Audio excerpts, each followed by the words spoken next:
నటుడు ప్రకాష్ రాజ్ ఈయన సినిమాల్లోనూ వెండితెర మీద లేదా బుల్లితెర మీద బాగా నటిస్తాడు. మంచి మంచి నేషనల్ అవార్డు కూడా వచ్చింది. కానీ నిజ జీవితంలో నటించేటువంటి నటనకు అతనికి ఇంకా ఎటువంటి అవార్డ్స్ రాల. దానికోసమే చాలా కష్టపడుతున్నటువంటి ప్రకాష్ రాజ్ని రీసెంట్గా మనం చూడొచ్చు. ఎలా అంటే నిజంగా చెప్పాలంటే తెర మీద కన్నా కూడా ఇంకా అద్భుతమైనటువంటి నటనా ప్రదర్శనతో పీక్స్కి రెచ్చిపోతున్నాడని చెప్పచ్చు.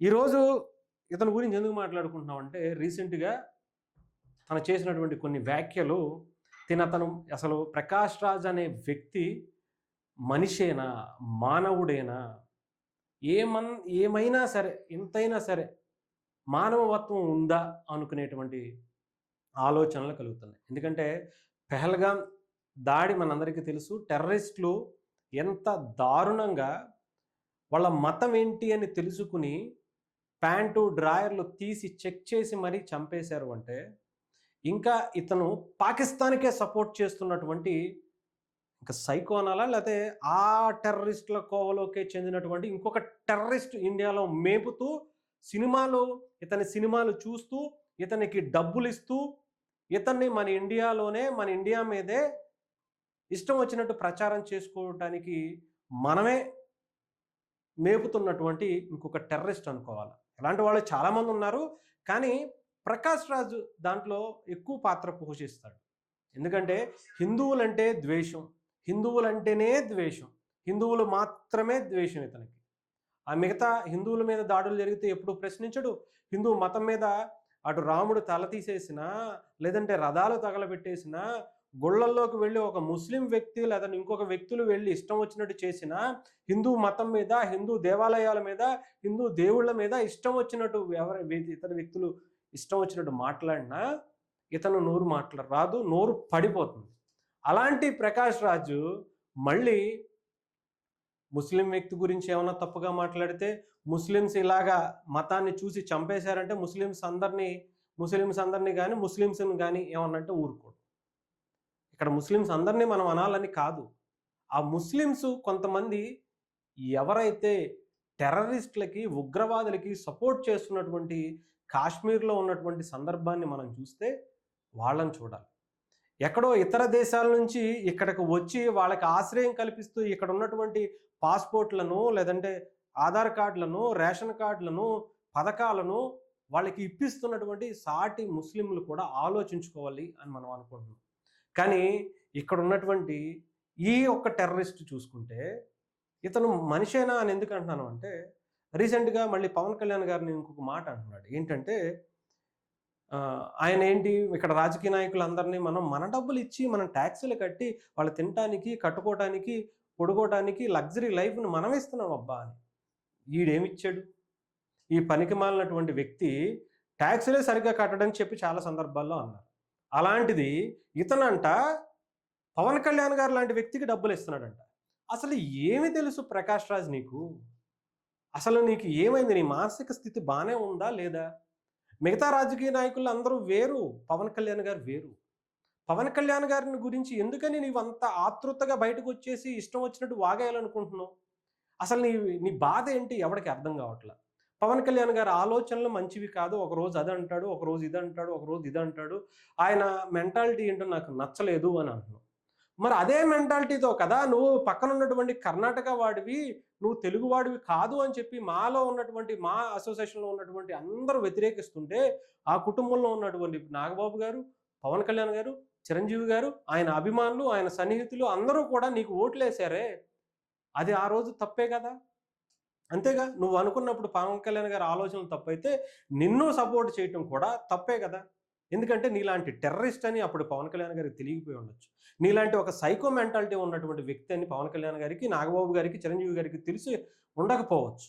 నీలాంటి ఒక విషపురుగుకి పాలు పోసి పెంచుతున్నావు అని చెప్పి ఈ ఆంధ్రప్రదేశ్ ప్రజలకి, ఈ భారతదేశ ప్రజలకి, ఈ హిందువులకి తెలిసి ఉండదు. లేదంటే నీలాంటి ఒక విషపురుగుని ఇంకా ఈ దేశంలో ఉండనిస్తున్నారు అంటే నువ్వు మాట్లాడేటువంటి మాటలకు మళ్ళీ ఇంకొక మాట అంటాడు.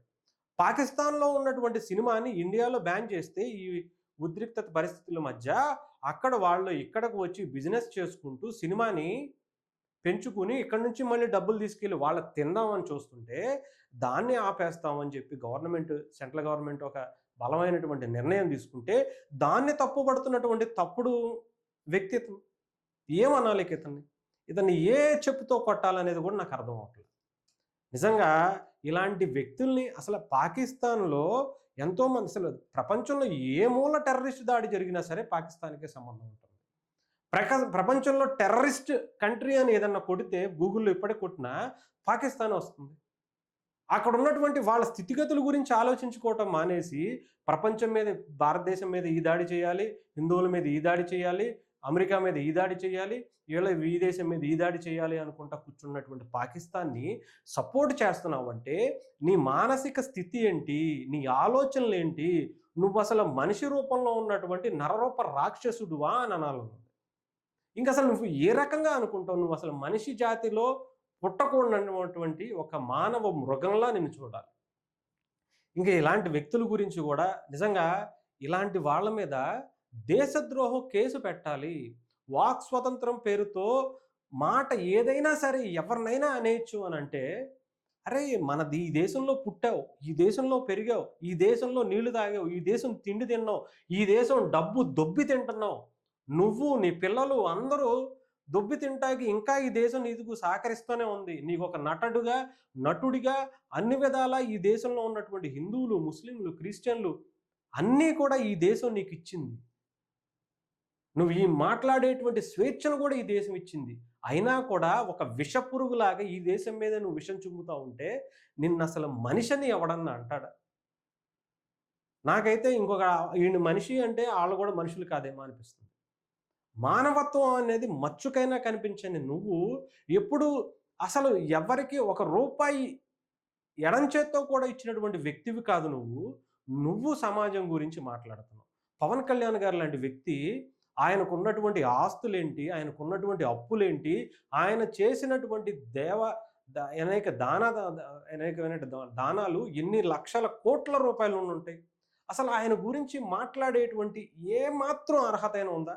ఆయన కాలి గోటికి ఉన్నటువంటి చిన్న ఆ దుమ్ముకు కూడా పనికిరానటువంటి వ్యక్తివి నువ్వు. ఆయన గురించి మాట్లాడే స్థాయి అనేది అసలు నీ బతుకెంత? నువ్వెంత? నువ్వు చేస్తున్నటువంటి మాటలేంటి? నువ్వేదో ఈ దేశాన్ని ఉద్ధరించేస్తున్నాను నేను ఈయనకి ఏంటండి కేసీఆర్ గారు గొప్ప అంటాడు, రేవంత్ రెడ్డి ఎవరో మన రాహుల్ గాంధీ గారు గొప్ప అంటారు, లేదంటే ఇంకొకళ్ళు ఎవరో గొప్ప అంటే తమిళనాడులో ఉన్నటువంటి స్టాలిన్ గొప్పోళ్ళు అంటారు. అంటే అలాంటి వారసత్వ రాజకీయాల్లో వచ్చి జనాన్ని దాచుకుని ఉన్న డబ్బులనంతా తినేసి ఈ దేశాన్ని కొల్లగొట్టేయాలనుకున్న వాళ్ళు మాత్రమే రాజకీయ నాయకుల్లా కనిపిస్తారా? అలాంటి రాజకీయాలు అయితే పవన్ కళ్యాణ్ గారు చేయరు. గతంలో కూడా చాలాసార్లు చెప్పి అలాంటి వ్యక్తి పవన్ కళ్యాణ్ గారు కాదు. అలాంటి ఆలోచనలు పవన్ కళ్యాణ్ గారికి లేవు. ఒకరోజు చెగవేరా అంటారు, ఒకరోజు పెరియార్ అంటారు, ఒకరోజు కమ్యూనిస్ట్ భావజాలం అంటారు, ఒకరోజు బీజేపీ అంటారు. పవన్ కళ్యాణ్ ఇవన్నీ కలిపి ఉన్నటువంటివి, ఈ అన్నిటిలో ఉన్నటువంటి మంచిని ఈ తరం యువతకి, ఈ తరం భవిష్యత్తుకి, ఇక్కడ ఉన్నటువంటి ప్రజల స్థితిగతులకి, ఇక్కడ ఉన్నటువంటి డెవలప్మెంట్కి ఇవన్నీ ఆలోచనలో ఉన్నటువంటి మంచిని తీసుకుని ఒక ఆలోచన సరికొత్త రూపాన్ని తీసుకుంటే అది పవన్ కళ్యాణ్ గారు అనుకోవచ్చు, జనసేన పార్టీ అనుకోవచ్చు.